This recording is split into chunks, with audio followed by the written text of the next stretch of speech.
después de un tiempo estamos por aquí otra vez. Les invito en esta oportunidad para que leamos en Ezequiel, capítulo 7. Ezequiel, capítulo 7. Vamos a leer todo el capítulo. Ezequiel 7, versículo 1.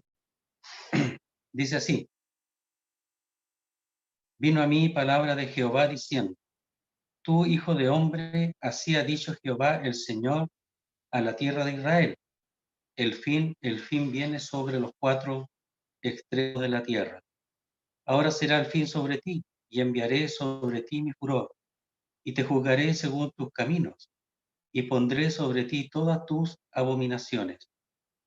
Y mi ojo no te perdonará, ni tendré misericordia. Antes pondré sobre ti tus caminos, y en medio de ti estarán tus abominaciones, y sabréis que yo soy Jehová. Así ha dicho Jehová el Señor: un mal, y aquí que viene un mal. Viene el fin viene. Se ha despertado contra ti, he aquí que viene. La mañana viene para ti, oh morador de la tierra. El tiempo viene, cercano está el día de tumulto, y no de alegría sobre los montes. Ahora pronto derramaré mi ira sobre ti, y cumpliré en ti mi furor, y te juzgaré según tus caminos, y pondré sobre ti tus abominaciones. Y mi ojo no perdonará, ni tendré misericordia. Según tus caminos pondré sobre ti, y en medio de ti estarán tus abominaciones. Y sabréis que yo Jehová soy el que castiga. He aquí el día, he aquí que viene, ha salido la mañana, ha florecido la vara, ha reverdecido la soberbia. La violencia se ha levantado en vara de maldad. Ninguno quedará de ellos, ni de su multitud, ni uno de los suyos, ni habrá entre ellos quien se lamente. El tiempo ha venido, se acercó el día. El que compra no se alegre, y el que vende no llore, porque la ira está sobre toda la multitud. Porque el que vende no volverá a lo vendido, aunque queden vivos, porque la visión sobre toda la multitud no se revocará, y a causa de su iniquidad ninguno podrá amparar su vida. Tocarán trompeta y prepararán todas las cosas, y no habrá quien vaya a la batalla, porque mi ira está sobre toda la multitud. De fuera espada, de dentro pestilencia y hambre. El que esté en el campo morirá a espada, y al que esté en la ciudad lo consumirá el hambre y la pestilencia. Y los que escapen de ellos subirán y estarán sobre los montes, como palomas de los valles, gimiendo todos, cada uno por su iniquidad. Toda mano se debilitará, y toda rodilla será débil como el agua. Se ceñirán también de cilicio, y les cubrirá terror. En todo rostro habrá vergüenza, y todas sus cabezas estarán rapadas. Arrojarán su plata en las calles, su oro será desechado. Ni su plata ni su oro podrán librarlos en el día del furor de Jehová. No saciarán su alma, ni llenarán sus entrañas, porque ha sido tropiezo para su maldad. Por cuanto convirtieron la gloria de su ornamento en soberbia, e hicieron de ellos las imágenes de sus abominables ídolos. Por eso se lo convertía en cosa repugnante. En mano de extraños la entregué para ser saqueada, y será presa de los impíos de la tierra, y la profanarán. Y apartaré de ellos mi rostro, y será violado mi lugar secreto, pues entrarán en él invasores y lo profanarán. Haz una cadena, porque la tierra está llena de delitos de sangre, y la ciudad está llena de violencia.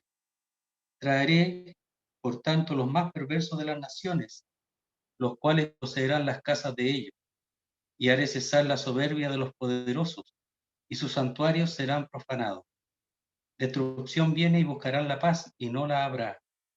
Quebrantamiento vendrá sobre quebrantamiento, y habrá rumor sobre rumor, y buscarán respuesta del profeta, mas la ley se alejará del sacerdote, y de los ancianos el consejo. El rey se enlutará, y el príncipe se vestirá de tristeza, y las manos del pueblo de la tierra temblarán. Según su camino haré con ellos, y con los juicios de ellos los juzgaré, y sabrán que yo soy Jehová. Permítame un poquito. Hasta ahí la lectura. Qué tremenda lectura, el tema, tremendo el tema. Pero aquí en Ezequiel, que es una profecía, porque en el fondo está dando a conocer cosas que van a acontecer muy pronto y otras un poco más alejadas. Y uno ve aquí al Señor que está actuando de una manera extraña. De hecho, lo que va a acontecer, el Señor lo expresa como su obra extraña.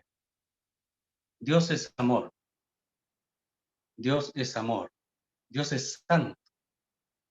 Pero también aquí tenemos que ver que Él está hablando a un pueblo al cual le dio su ley.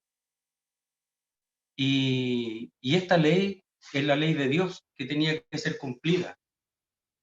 Y a ellos ya se le había expresado que el no cumplir la ley llevaba juicio, que llevaba castigo, que iba a ser entregado en manos de los enemigos. Todo eso ya se le había advertido. Dentro de la entrega de la ley había una advertencia. Entonces, aunque uno se extrañe cómo Dios, Jehová, se manifiesta aquí, es una reacción de uno que esperaba y espera que su palabra sea obedecida. Cuando Dios habla, querido hermano, es para obedecerle. No es para ver la posibilidad de obedecerle, sino para obedecerle. Ellos tenían la obligación de obedecer al Señor, porque ella se lo había expresado, tenían que obedecerle. Miren, vamos a leer antes, yo voy a leer un poquito nomás, un pequeño texto que tiene que ver en relación con con la respuesta a la ley de Dios. Dice así: porque este mandamiento que yo te ordeno hoy no es demasiado difícil para ti ni está lejos. No está en el cielo para que digas, ¿quién subirá por nosotros al cielo y nos lo traerá y nos lo hará oír para que lo cumplamos? Ni está al otro lado del mar para que digas, ¿quién pasará por nosotros el mar para que nos lo traiga y nos lo haga oír a fin de que lo cumplamos? Porque muy cerca de ti está la palabra, en tu boca y en tu corazón, para que la cumplas. La ley que fue dada a los judíos era algo que ellos podían cumplir. Dios no les dio nada difícil, nada que tendrían que cruzar el mar, nada que tuviesen que hacer un esfuerzo muy grande para cumplirlo. Simplemente tenían que poner oído y cumplir la palabra. Era muy sencillo, no era algo difícil. Y después dice, mira, yo he puesto delante de ti hoy la vida y el bien, la muerte y el mal. Mira lo que está expresando, un punto importante de la ley es que allí se traza una línea de división entre la vida y el bien y la muerte y el mal. Hay una línea de división. ¿Y qué tiene que ver? Simplemente en obedecerla, en hacer lo que es tan sencillo. Simplemente reconocer la ley, ellos tenían que hacer eso y llevarla a cabo, nada más. Dice, porque yo te mando hoy que ames a Jehová tu Dios, que andes en sus caminos y guardes sus mandamientos, sus estatutos y sus decretos, para que vivas y seas multiplicado. Hasta ahí nomás. Después habla de la maldición y la bendición y la maldición, que él ha puesto delante de ellos la vida y la muerte, ellos tenían que escoger. Pero lo que sí está diciendo, que el obedecer la palabra de Dios era algo fácil. Simplemente disponer el corazón a obedecer, nada más que eso. Y sobre todo, no poner delante de ellos otros dioses, sino el único Dios, que es Jehová, el único Dios. Por eso dice que no te harás dioses delante de mí. Todas esas cosas ellos faltaron a toda la ley. Primero, uno de los puntos, ellos derramaron sangre, es decir, mataban a sus propios, a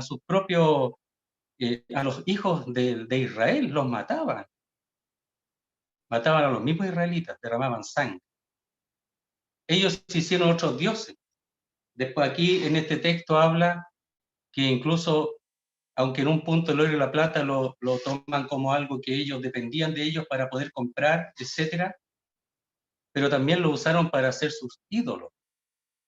Entonces ellos reemplazaban a Dios. No lo tomaban como el único Dios. Entonces, si ya no lo tomaban como hijo de Dios, menos aún ellos iban a poner atención a su palabra y llevar a cabo su palabra. Y es por eso que aquí que vemos a un Dios en un sentido que Él está extremadamente enojado. Es un Dios que está enojado con su pueblo y es un Dios poderoso, y ellos ahora iban a sentir la mano poderosa de Dios en ese punto. Nosotros siempre oramos al Señor para que Él se manifieste poderosamente para su gloria y estando nosotros en su palabra. Pero aquí se manifiesta poderoso, pero para hacer daño a su pueblo, para dañarlo, entregarlos, pero para que ellos después respondan. Fíjense que la profecía aquí tiene dos puntos. Tiene el punto en el instante. Aquí tenemos al profeta Ezequiel, que significa Dios fortalece, porque Dios lo fortaleció para poder hablar a los que están allí cautivos en Babilonia, a los israelitas cautivos en Babilonia. Él está también cautivado desde el año 597, el segundo grupo cautivado, y él lo fortalece para poder presentarse ante un pueblo que es rebelde, que es rebelde. Entonces Dios lo hace más fuerte todavía. Pero le expresa que lo que ahí está aconteciendo todavía no es todo, sino que viene lo peor, porque aún el pueblo no obedece a Dios, no se vuelve a Dios. Incluso habían algunos profetas que decían que en realidad esto iba a pasar rápido, en 2 años iban a estar de vuelta, cuando Dios había expresado previamente en Jeremías de que ellos iban a estar 70 años cautivados. Entonces seguía la desobediencia a la palabra de Dios.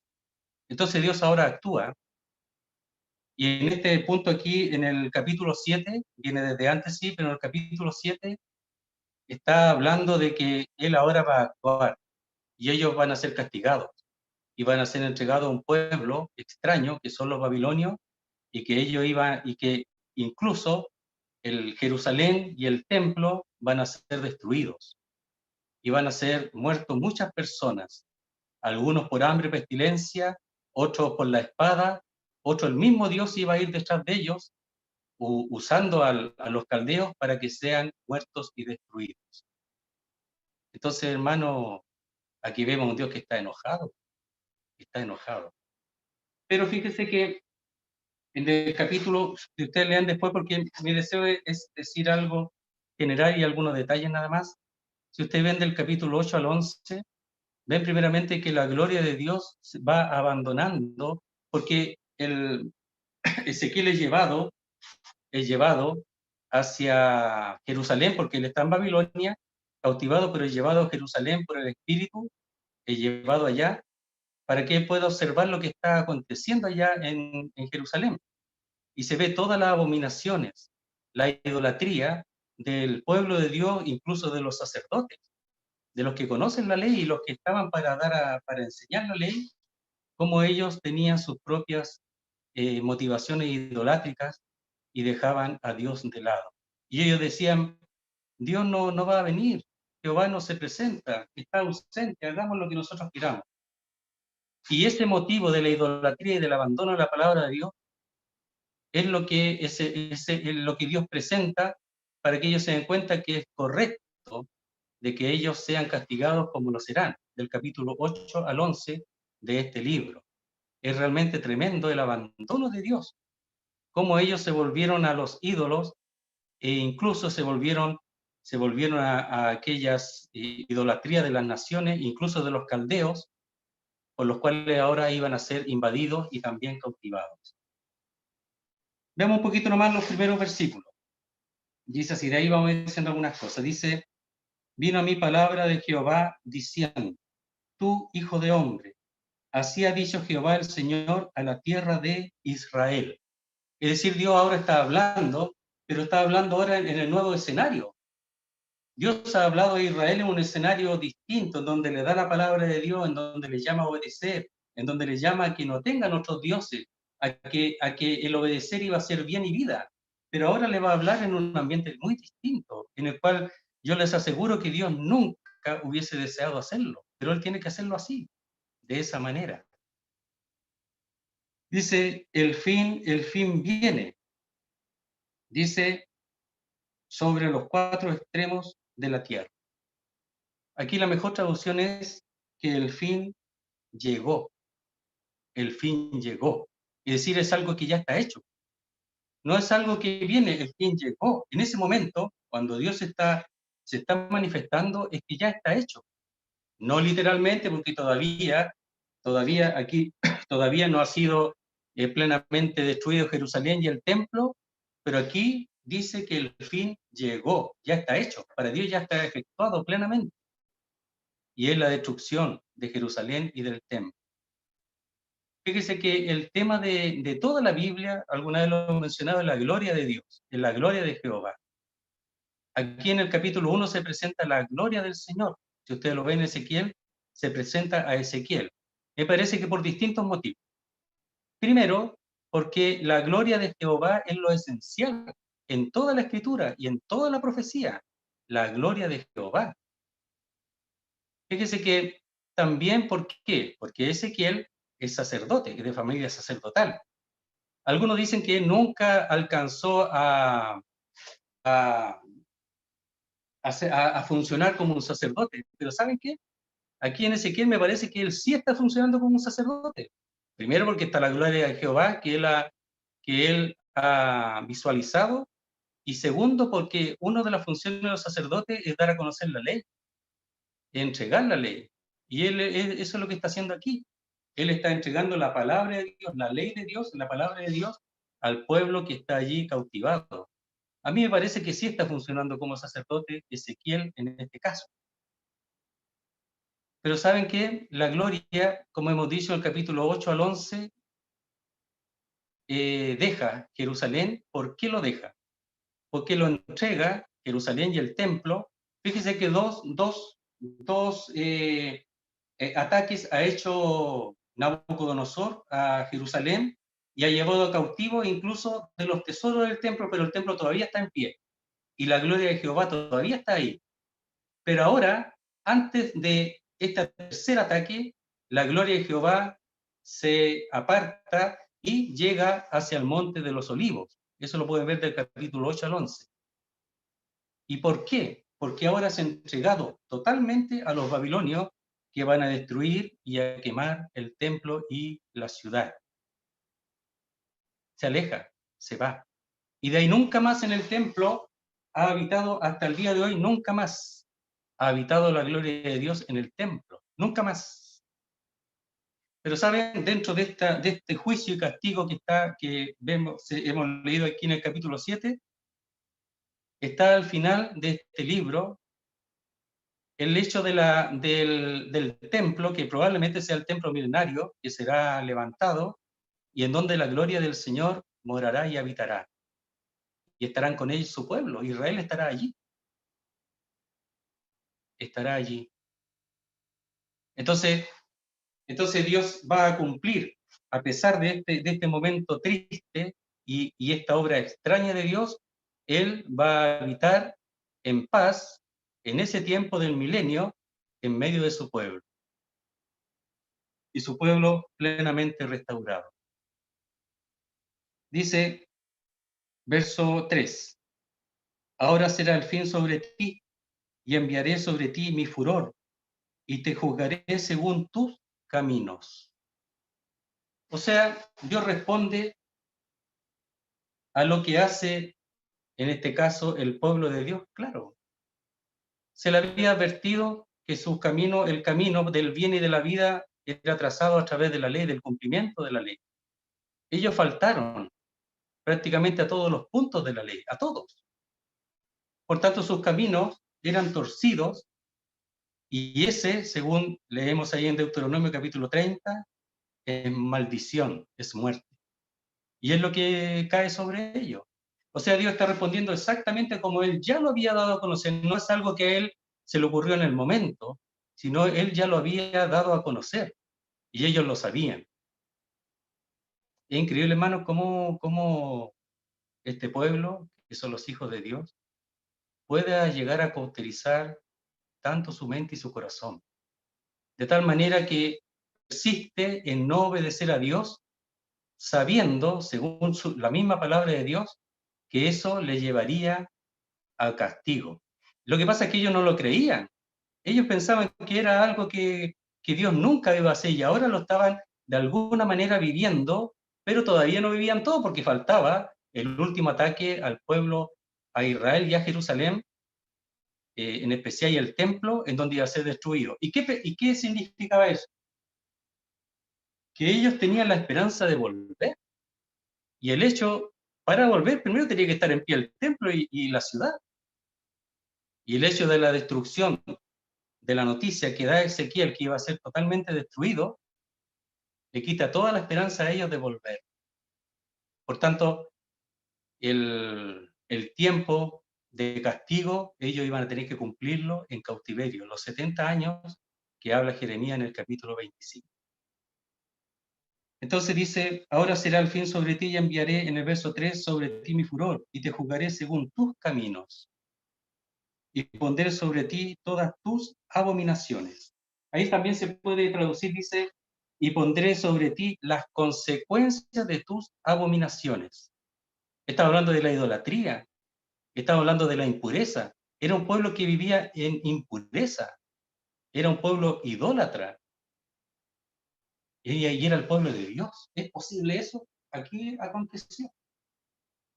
Mire, leamos un poquito en el capítulo 5, en el verso 5, dice así.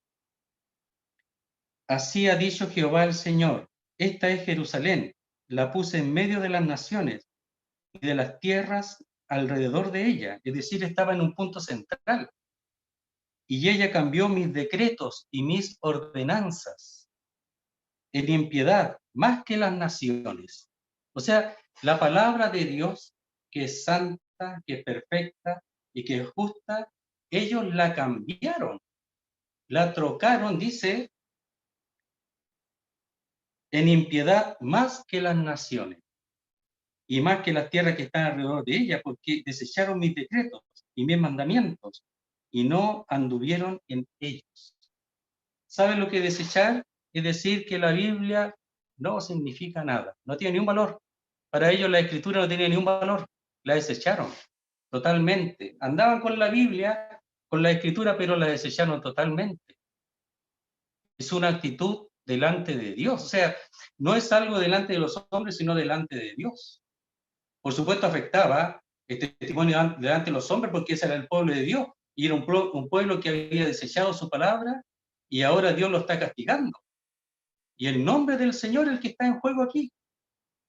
Y es por eso que el Señor, las cosas que hace, las hace por causa de su nombre. Primero los castiga, pero también luego castiga a aquellas naciones que estuvieron en contra de su pueblo. A Moab, ¿verdad? A los amonitas, a Edom y también a los babilonios, a Egipto, etc. A todos los que estuvieron en contra, los filisteos, los va a castigar. Eso está del versículo del capítulo 22, 21, 22 en adelante hasta el 32. Los va a castigar. ¿Por qué? No por causa de ellos, sino de su nombre. Los va a castigar. Para que ellos se den cuenta que Dios sí castigó a su pueblo, a Israel, pero también las naciones que estuvieron en contra de su pueblo no van a quedar sin castigo. ¿Y qué es lo que aquí se enaltece? Lo que enaltece es la causa de su nombre, de su nombre. Saben que Dios no necesita que lo defienda. Dios no necesita que lo defienda. Él se defiende solito. Pero sí, Dios es digno de ser obedecido, es digno de ser honrado y glorificado. Y lo vemos claramente en la experiencia del pueblo de Israel, lo vemos, pero claramente. Puede que no sepamos todo de la Biblia, puede que no entendamos todo de la Biblia, pero sí es un Dios digno de ser obedecido y de ser honrado totalmente en nuestras vidas. Y eso tenían que haber hecho los israelitas, y no lo hicieron. Lo repito, Él no necesita que lo defiendan. Su gloria es absoluta y total. Y esa gloria se manifestó aquí, en el río Quebar, y se va a manifestar también en el milenio, y es la misma gloria. Todo lo que el pueblo de Dios hizo no le va a afectar nada a su gloria, en absoluto, nada, no le va a afectar. Pero ahora es necesario que Él, al pueblo que ama, Hay una parte ahí hermosa donde dice que él la rescató, estando su sangre, cuando recién había nacido, ¿verdad? Y que la limpió, la lavó y la hizo como una reina. Y cuando se hizo como una reina, se prostituyó. Jerusalén se prostituyó cuando Dios la había hermoseado como una reina, como una reina. La había llenado de alhajas, la había hecho preciosa a Jerusalén, porque es de él. Él la rescató, especialmente de Egipto, él la rescató y él la puso allí en su tierra, en Jerusalén, la tierra más preciosa, la tierra más hermosa. ¿Saben ustedes que esa es la tierra más hermosa? Y está en el centro de la tierra. Y nada le iba a faltar, pero se prostituyó. Es decir, se mezcló con otros dioses, con las naciones y los dioses de esas naciones en vez de ser fiel al Señor. Es importante ser fiel a la persona de Dios. Es importante ser fiel a su palabra. Es importante avanzar en el conocimiento de la palabra de Dios. Es importante para saber cómo vivir, cómo obedecer, de qué se trata la cosa, quién es Dios, conocerle más y más. Dios no es un Dios al cual se le pueda pasar por alto. Ellos pasaron por alto a Dios y quisieron seguir solos. Imposible, no se puede. El mundo quiere hacer lo suyo, a su pinta. No se puede, no puede, no puede, no puede. Al mundo le conviene tener en cuenta a Dios, reconocer a Dios, un Dios santo, que hace juicio, que castiga, pero también que salva. Y al pueblo de Dios también le conviene estar atento a la palabra de Dios. Saber qué dice la palabra de Dios. Saber cómo yo puedo cada vez obedecer y honrar más a mi Dios. No solamente con cosas sencillas o superfluas, sino profundas. Y esta profecía a nosotros nos ayuda a reconocer a un Dios que responde a la actitud de los hombres en cuanto a su palabra y a su ley. Y aquí responde de una manera tremenda, única. Nunca él había hecho eso, de destruir a su pueblo y destruir a la ciudad santa. Porque él lo permitió y murieron muchísimos. Dice, hombres, mujeres, niños, niñas, embarazadas, todos. Los caldeos, los babilonios, Nabucodonosor, no perdonó a ninguno, a ninguno. Qué tremendo. Así obra Dios. Por eso a ellos les convenía obedecer a Dios. Y Dios es fiel a su palabra, y esta respuesta de él hacia la desobediencia es simplemente el responder a la palabra que él ya previamente había dado a conocer, que la desobediencia tiene como resultado el castigo. Qué tremendo, ¿ah? Bueno, lo último que uno puede decir aquí, uno quisiera animar que los hermanos entren a la profecía, que entren al libro de la profecía. Si no, no importa entender todo, avanzar en el entendimiento, saber qué dice Ezequiel de principio a fin, cuáles son las divisiones, etcétera. Porque así uno conoce más la Biblia y conoce más a Dios. Y así yo sé que son largos algunos, pero no importa. Lo que uno desea es que entremos más a la palabra de Dios, con todas nuestras deficiencias y dificultades, para darnos cuenta por qué Dios obró así. Y es el mismo Dios que conocemos nosotros también. Dice, y mi ojo no te perdonará, verso 4, ni tendré misericordia, antes pondré sobre ti tus caminos, y en medio de ti estarán tus abominaciones, y sabréis que yo soy Jehová. Mira, pudiendo haberlo conocido de la otra manera, ahora tendrían que llegar a conocer de esta manera. ¿Para qué? No era necesario conocer a Dios de esta manera, enojado, airado con su pueblo, no era necesario. Era mejor haberlo conocido obedeciendo a la palabra de Dios. Ezequiel lo conoció así, y algunos, pero la mayoría no lo conoció así. Conoció la parte dura de él, conoció la parte extrema de él, conoció la parte que a él no le agrada, pero él es Dios, el Señor. Muy bien, hermano, solo quería eso, algo pequeño por ahora, para poder tener una entrada en general a lo que enseña las profecías, lo que enseña Ezequiel, y no olvidar que el punto de Ezequiel es de principio a fin la gloria de Dios, la que vio allí a orilla del río Quebar y la que se manifestará en el templo, probablemente del capítulo 40 al 48 de este libro, que será levantado en el milenio. Porque en estos momentos la gloria de Dios no está en medio de su pueblo, no está, pero estará allí. Ahora se manifiesta la gloria, se manifestó en su Hijo, y en nosotros mora su Hijo, en nuestros corazones por su Espíritu. La gloria de Dios en este tiempo se manifiesta de este modo, pero en cuanto a Israel, está abandonado. Israel de la gloria de Dios. Pero Dios, que es fiel, en su momento, cuando sean destruidos todos los enemigos, con el resto fiel de Israel, Él morará en medio de ellos y lo defenderá, porque seguirán los ataques, aún al fin del milenio seguirán los ataques contra Israel también, y Dios los defenderá y destruirá a todos sus enemigos, porque Dios es fiel. Muy bien, hermano, el Señor bendiga su palabra. Puede orar, hermano, por favor. Okay. Padre, queremos darte las gracias por tu palabra. Quisiéramos tu ayuda para ahondar más en lo relacionado con las profecías, porque nos damos cuenta que manifiesta mucho de ti, de tu persona, de tus razones. ¿Cómo tu libro te justifica a ti? Sea Dios veraz y todo hombre mentiroso. Tu palabra a ti te justifica.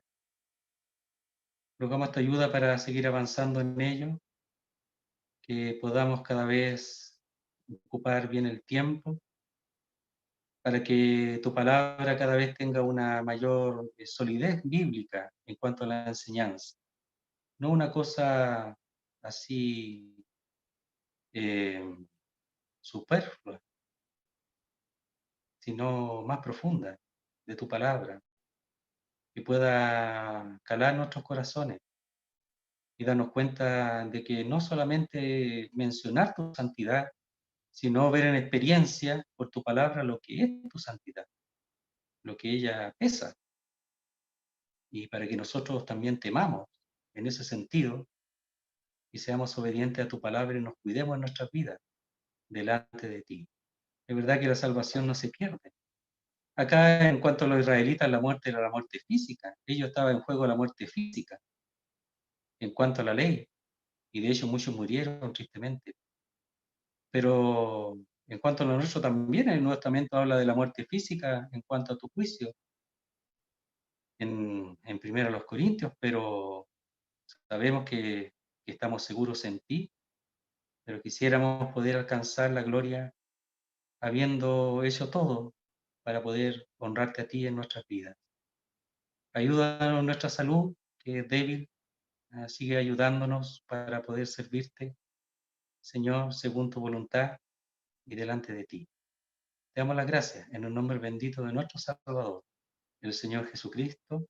Amén, Señor.